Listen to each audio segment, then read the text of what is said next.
Hey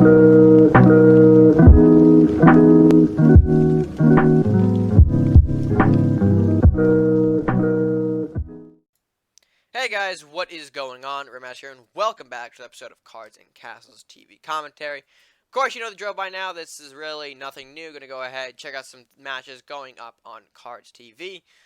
So, with that being said, let's go ahead and jump right into match number one. I'm really running out of an introduction for these, but you know what? That's okay. Match number one, let's go. Alright, so our first match here is going to be mrberzerker taking on Hannahbnana. Just gonna abbreviate that to Hannah, just so that way I, can actually speak during the matchup here. But it is going to be a Warlock Crusader taking on Viking Crusader. And actually, now that we're, sitting here and seeing it, you guys have seen, of course, recently, if you've been keeping up with the rank with Weds, there have been quite a lot of red-yellow decks going around lately. Whether it's just, good stuff, Knights, Last Will, variation on, Burn. There's a lot of things going around right now in the red-yellow, so do keep in mind for it. I'm thinking about doing another meta monthly in the coming days here, just to give more of an explanation behind my thoughts on the rise in red-yellow. But again, it's no surprise that we're seeing them a lot on ladder recently. There has been, again, quite an abundance of them. So we'll see what this one offers to the table. But anyway, we see Hannah. We can't really tell, deck based on what her opening hand is. Cultist, Priest, Miner, Armory. Pretty standard stuff here. I mean, the Cultist, maybe not so much, but again, Priest, Miner, Armory, things that kind of go around in general. So, Zerker opens up with Salahar Rider, so potentially keying us in that he's got a Last Will going, maybe. Cultist from Banana, though, hoping to intercept that, or maybe, I guess, Hannah, because, we have another banana as it is. So yeah, Hannah go ahead, lowers a Cultist. Meanwhile, Zerker responds with a Sunflower. So again, more signs that this is going to be more of the Last Will direction. And again, noticing that, I guess, right, it is good to, of course, swipe these Lumberjacks, not only for draw, but we don't want to power up Andrew for later, excuse me. So another Lumberjack from Hannah's hand, of course, from that Lumberjack draw. Going to go ahead and get another Armory. Not going to, of course, intercept with the Cultist, though, and that actually leads to a disintegration by Zerker. So, again, we're no surprise there to see the amount of burns in these colors. Disintegrate, Bolt, Dragon's Fire, Flamestorm. All, things that are commonly included in these colors. So, no doubt that we're going to see more burn before the match ends. So, anyway, going back to Hannah's turn. I assume maybe the move is Miner or Priest, something along those lines. So we see Miner. We actually do see Priest as well. So Priest is going to go ahead and trade with the Sunflower to avoid that big 3 additional damage. And of course, Miner goes to the Rider. Damage, meanwhile, going onto the castle, so Miner does survive. That will be good for Hannah. Some kind of board presence to not end it off on a sour note. White Knight, though, from Zerker. Okay, interesting inclusion there. Not normally a card that you would see associate with the Last Will stuff, but, I mean, it is there. And again, people are experimenting a bit there. We've seen Lifesteal, of course, another component of the Warlock faction, in the forms of White Knight, Vampire, and Lord of Chaos, so people want to experiment with that. They totally have the right to do so, and again, it further goes to show the amount of depth, or the layers that are in red-yellow as of recently. Not to say that there aren't layers in other colors, but we've just seen the layers in red-yellow become more predominant as of lately. So meanwhile, over at Hannah's turn, he's going to go ahead and, of course, throw out a Tunnel Escape, which is good, for that Dino Rider next turn. I assume the Dino Rider is what's going to be taking out this White Knight, or at least it kind of has to. Of course, the Rider will get a 3 additional attack from having Miners on the board, and that leads to 6 attacks, so easily takes out the White Knight without suffering much damage either, considering White's only got 2 attack. However, how will Zerk respond? Okay, Vampire. So again, another lifesteal element, so we might be thinking maybe there's a lifesteal Last Will deck he's rocking, maybe. But anyway, Dino Rider, as I predicted, of course, White Knight going to go ahead and fall. Meanwhile, the other Dwarven Miner kind of taking, I guess, a lower stance on the board. Interesting. I guess all the same, kind of, I guess, hoping to intercept, or maybe having another space for armory placements later. We'll see how Zerker responds, though. So Fear, of course, will push back that Rider, so the Vampire will be safe to move in on that Miner, of course, not being worried about that Dino Rider. And, of course, moves in another Vampire. So I guess more of the lifesteal is coming out in this matchup, but that is okay. So we see Hannah going ahead one armory down, one Knight of Flowers, so hoping to maybe get a buff, and of course to clear out these vampires. However, Dragon's Fire, again, like I said, another big burn from these colors, and Dragon's Fire, obviously, probably one of the most devastating. If you don't already have at least, one or two dragon, I wouldn't say three Dragon Fire is always necessary. But if you don't have two in your Warlock deck, I would certainly recommend investing in it, because Dragon's Fire is such a safe and reliable option. Um, the massive burn that you can get out of it is absolutely nuts. So, of course, it doesn't affect buildings or whatnot, but honestly, that's not really what you use it for. You use it to clear off the massive amount of units that sometimes can get on the board, things like Rat King, Hovel, all that good stuff. So anyway, moving on in the matchup, it is going back to Hannah. Now, there is a potential here for a Mordok play. We do see a Mordok being able to run up and smack this vampire. Of course, the undead unit isn't going to have enough attack no matter what. He would have to get a Headless Horseman to hit that top vampire and then kill it off with that horseman if he wants to clear this board with Mordok alone. But we'll see what route Hannah takes. Mordok is an option, though. Okay, goes with the Grudge Bear and another armory, so I guess more armor is fine, especially considering now any unit here can trade with the vampire. Although we have to remember that, again, burn is still a very real possibility here, and we could see a Flamestorm, Blue Firebolt easily take out one of those armories, or Arcfire for that matter as well. Okay, Blaze going in, not really doing a whole lot. Okay, Flamestorm actually does clear off the Rider, the Miner, and the Knight of Flowers, so it doesn't really leave Hannah with a lot of options, although Quest for the Holy Grail comes in. One Question Knight does trade with a Vampire.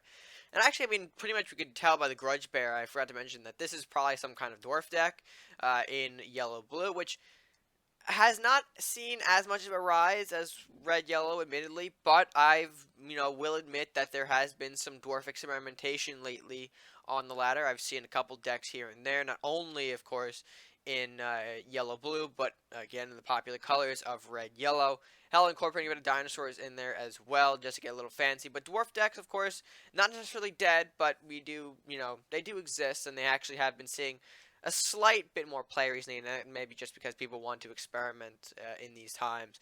But anyway, we see the Grudge Bear take or at least take the front line, Dwarf Paladin behind, and of course the Questing Knights spread out. Rider going to go ahead and trade with the weaker of the Questing Knights, hits off an Armory. That'll be a very good trade for Zerker. He wants to get rid of those armories, so that way not a lot can touch his last will, lifesteal maybe. Another Blaze going to go hit the Grudge Bear, finish that off, although giving the Paladin a boost in health and stats. And of course, that does bring the matchup to Hannah's favor, or not Hannah's favor, Zerker's favor in terms of life, I would say, 13 to 18 currently on the board. And Zerker does have the Lore Master out, which is, again, a great inclusion in these decks.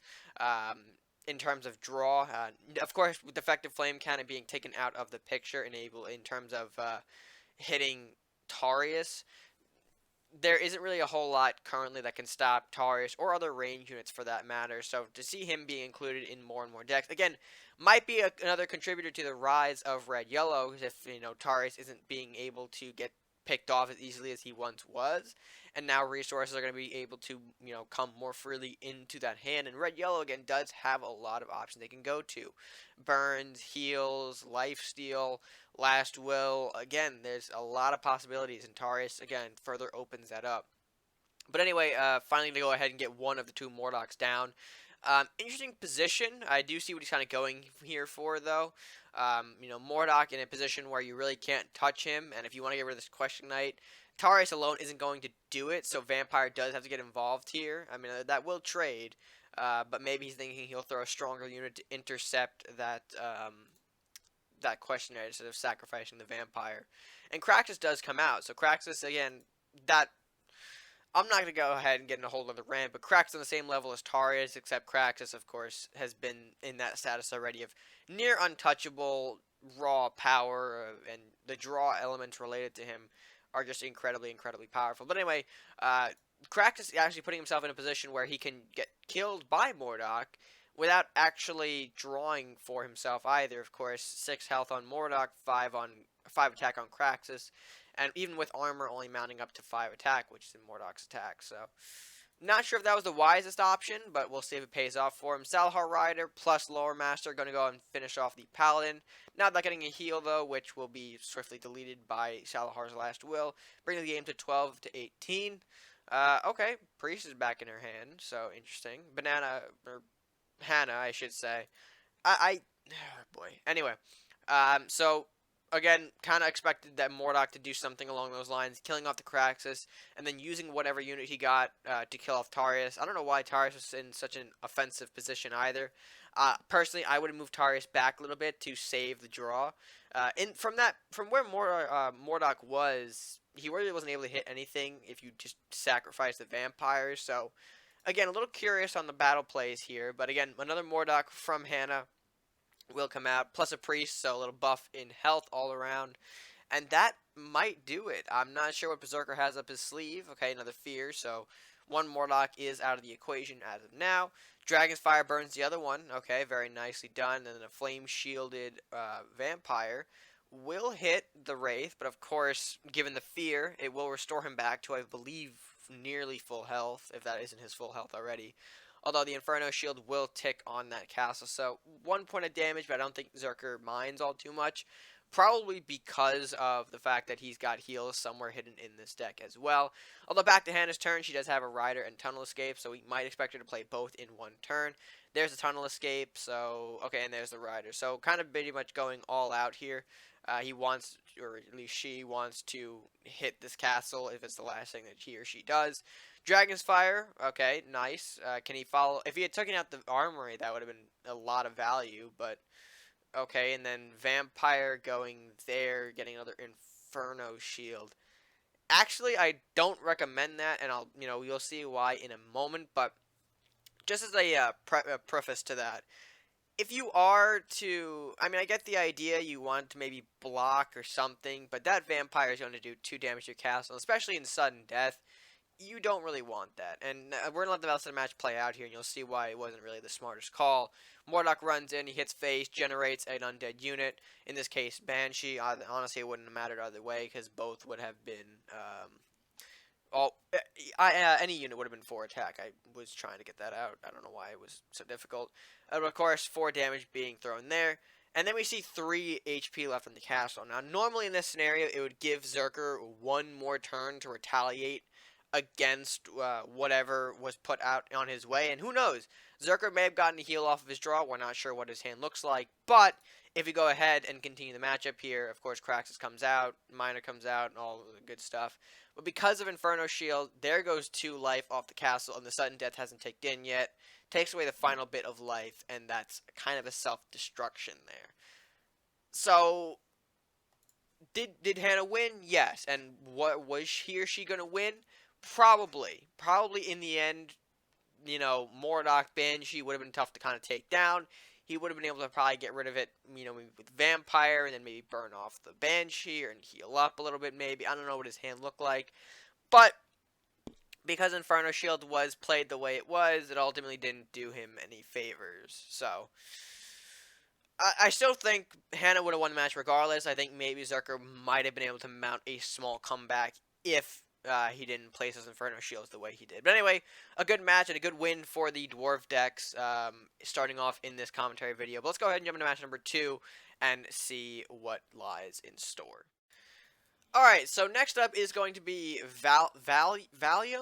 Valyum, I hope I pronounced that right, taking on mastercbef. Again, hopefully that's not, hopefully that is the right way as well. Hopefully I did not mess that up. But anyway, I'm just going to abbreviate. So, cbef taking on Valyum. Warlock Crusader. No. Hello? Why did I say that? Warlock Pirate taking on Crusader Pirate. 2 different ones, but both paired with Pirate. I think that's what I was trying to get at. Anyway, let's jump on in. I can assume, well, there's the nail in the coffin. So Valyum running School of Knowledge, Greed deck, of course, we can already see that. So I'll start off with a Master Thief. Meanwhile, cbef, not sure what he's running as of now. He hasn't played a card yet, and Warlock Pirate does have some options, so we'll see as the match goes on. But this should be interesting. Of course, School, long-time contender in the meta. Southport Captain, alright, cbef. So take a little bit of ramp early on, a little bit of aggression. Daggerstorm's able to clean that up. Okay, going with the Assassin instead. So even if cbef is able to clear out, clear out the Thief, he really can't afford to play a unit because the Assassin would take down a unit. So Might take out his big ramp target, whatever that might have been. So anyway, going back to cbef, got 5 gold now, an assassin to deal with. Okay, he bolts the assassin, bit aggressive there, but okay, and takes the 2 damage on castle. Okay, so he's kind of going, blow for blow here with the thief, doing a little bit of extra damage to that assassin. Meanwhile, Valyum has some options though. Daggerstorm is probably gonna be able. I assume Daggerstorm Hovel is the play here. Yep, there's Daggerstorm, so that's gonna get rid of Captain completely, and then the Hovel, I guess, just to boost. Meanwhile, taking 2 off with the thief. Yep, perfect. And of course, that's pretty standard.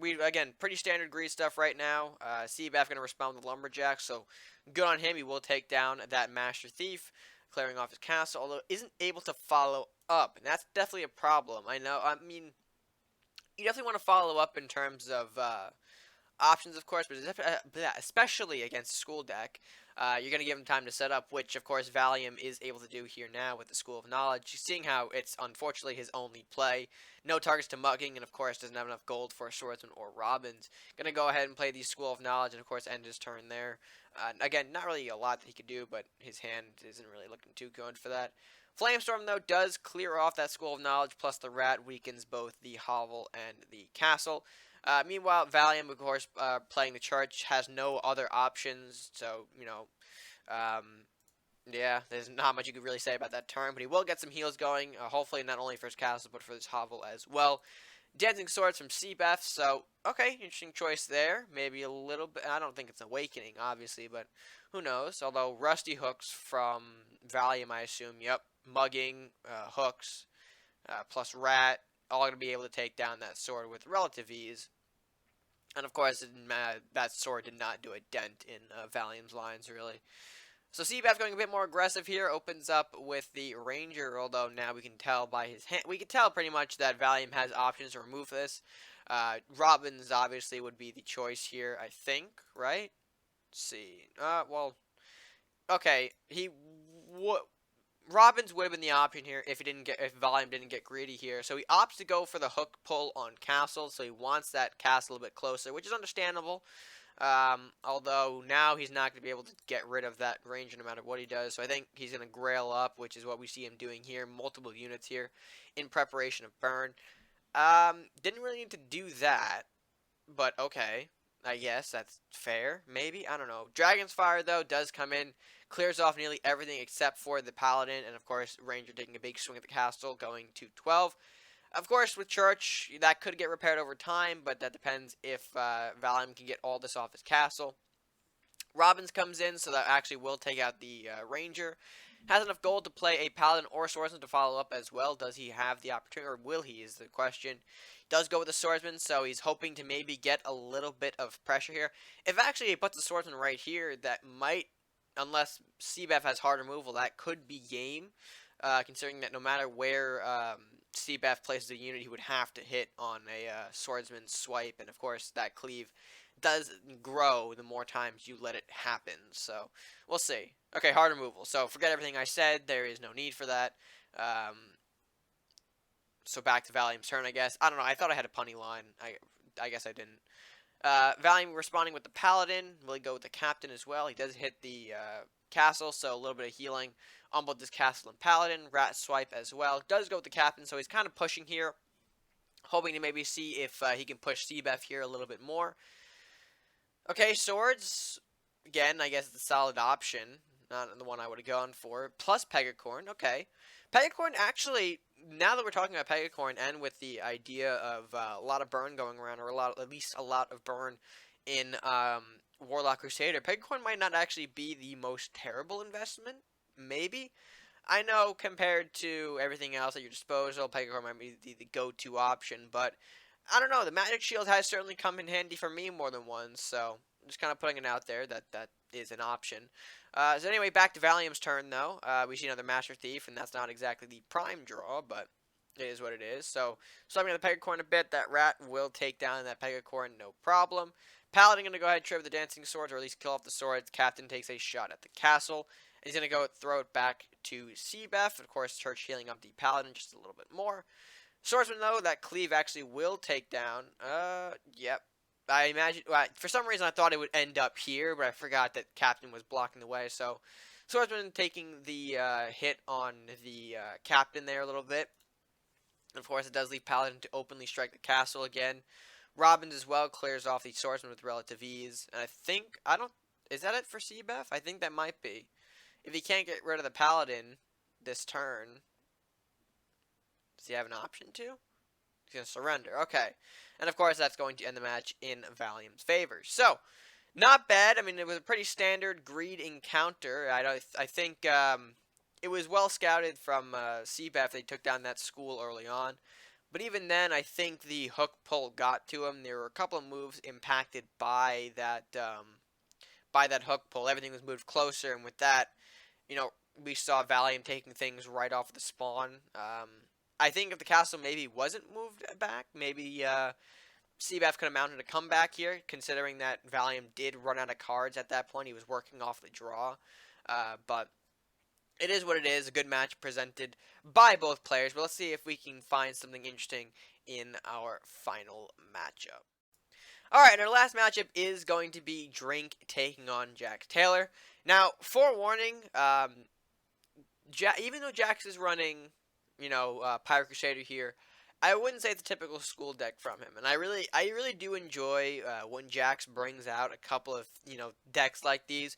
He's been around for quite some time, I believe. And he's got this interesting, methodology of, maybe it's not the best deck in the world, but it's certainly fun to watch. And I'll show you why in a moment. So anyway, both players starting off pretty empty, of course, passing both their first and second turns. Okay, and of course, Jax, we see him draw that, Grimthal, so very interesting there, and we see things like Flux in his hand, so going with the more combo-based deck, which is something we don't really see too often, and of course, that's because it's quite difficult to pull off a Grimthal deck, especially with the burns going around, and having to set everything up and then pop the Grimthal. It is quite extensive to make a combo deck work, but when it works, it definitely is fun to watch. So, Jax going ahead, throwing down the Southport Captain. He's going to meet the Banshee for a clean trade there. And, of course, Drink pulling the Dragon Search. That's quite a good card to pull from Banshee, of course. Not exactly bad. Okay, Last Stand. Not the first option I would have seen. But, okay, going early with the Flux Grimthal. We'll see if that pays off. And we see Dwarven Scope in his hands. So, okay, pulls a Shadow Drake and then a Kuno Ichi. Alright. There's really not much that you can respond to in the Kunoichi. So yeah, we saw the trade there. Honestly, Dwarven Scope would have been risky to play, not knowing where Kunoichi was. So running right into the castle. But now we see 4 spell cards, of course, 4 Jax in this case: Nimble Retreat, Dwarven Greed, Battering Ram, and Swift Justice. So I think he's going for a minor spell deck here, which certainly interesting. We'll see how that goes for him. Meanwhile, Drink going to go ahead and swipe down with the Kunoichi and get a Shadow Drake going. Of course, going back to Jack, see the Smuggling Ray in his hand. And we see Dread Pirate being able to play. So, again, I think it's fun to watch decks like these. And obviously, we're kind of seeing right now that things aren't really going well for Jack's favor. And, we see draw become not really much an issue, but more like there's so much going on in his hand. Like, in this scenario, I would have probably preferred him to play the Battering Ram on that, Robbins, even though it wouldn't have done anything. It clears up space a little bit here, because, we saw the Guardian, and, the only card from Inspire, and that's because his hand is pretty much full. But anyway, we see a Minotaur, of course, Shadow Drake taking the hit on the castle. Minotaur disappearing thanks to Execution. Guardian coming out. Not really able to do much, though, considering that he would have easily fallen to that Shadow Drake. So he's going to go ahead and go a bit more aggressively and play a Swift Justice on the Guardian and leave it at that. Nunchuck Nun from Drink. Okay, Metal Bravery making that 2 Nunchuck Nuns. Very good, very good. And, of course, Shadow Drake taking another hit at the castle. And, I mean, pretty much there's lethal on the board right now for Drink if he doesn't do something. Execution on the Shadow Drake, which is good. Battering Ram on the... Yeah, so here's what I'm saying. Like, it would have been good for him to get rid of that a little bit earlier rather than, have it clog up his hand a little bit. Now we see Ranger, Nunchuck Nuns moving in here, and I don't really think there's a whole lot of options that... Well, there's Inspire. I don't think there's a whole lot that Jax can really do here to save himself. We see Guardian, we see Knight. He can get rid of one of those nunchuck nuns. Question is, will he? Ship of the Damned, okay.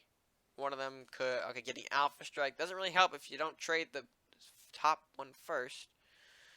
Alrighty, so yeah, a couple of mistakes here, and that's kind of where the game ends a little bit. You can see there. Quick surrender. But I think, as short as that match was, and there was that big mistake early on, the reason I want to showcase to you that match is, that there are still some creative decks that people run around with and that are entertaining to watch. Of course, he's come up with a couple decks in the past that are just really entertaining to watch. And when things like that happen, and especially when they win on the occasions that they do, it's certainly just again, it boils down to just a few words. It's just very interesting to watch, and I think that makes it all the more better when viewing a matchup, because you never know what kind of hidden gems you can find on Cards TV, whether it's the matches themselves or the decks that are part of those matches. And again, that's a great highlight of that statement. That's probably the right word to use, right? Anyway, I think that was a pretty good match to wrap it up for the day. So with that being said, let's go ahead and close out this video. Alright, with that being said, guys, I hope you did enjoy this edition of TV Commentary. Let me know what you guys thought of the matches in this video by leaving your comments down in the comment section below. And if you do enjoy this video, be sure to hit that like button, share it, and of course, subscribe if you haven't done so already. Help show you the channel by clicking that subscribe button at no additional cost to you. With that being said, guys, until next time, stay gaming.